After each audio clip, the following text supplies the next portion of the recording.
Investisseurs, n'investissez jamais loin de chez vous. Exemple, Shrivelli qui indique tout à fait raison. Moi, j'ai acheté un bien à 1h30 de chez moi. Je le regrette, bien évidemment.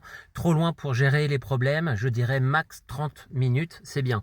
Exactement. Moi, généralement, je dis 1h30, c'est le max de chez Max. Pourquoi? Tout simplement parce que la plus grosse erreur que j'ai faite de mon côté, c'était un bien que j'ai acheté à 900 km. On ne peut rien gérer. L'agence, le gestionnaire fait ce qu'il veut. Il peut même louer. Moi, c'était de la courte durée. Il peut même louer sans que je le sache et se prendre l'argent. Donc, à un moment donné, n'investissez pas loin de chez vous.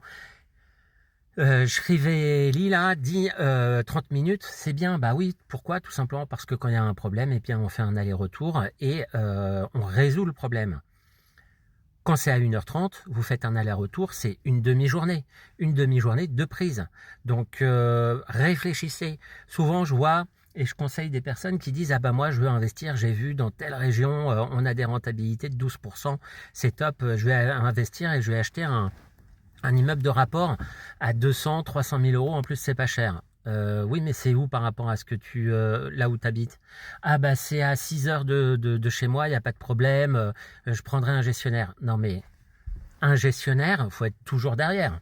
Il faut être toujours derrière tout simplement parce qu'en fait vous déléguez une partie de votre travail, mais lui, il a 500 autres clients, donc vous n'êtes pas la priorité du gestionnaire. Il va gérer les problèmes, les plus gros problèmes, quand il y a une fuite d'eau, quand il faut tout simplement changer un radiateur ou des choses comme ça. C'est ça le gestionnaire. Il n'est pas là pour tout simplement chercher un locataire ou autre. C'est très très rare. Donc ayez ces contraintes en tête avant d'investir loin de chez vous.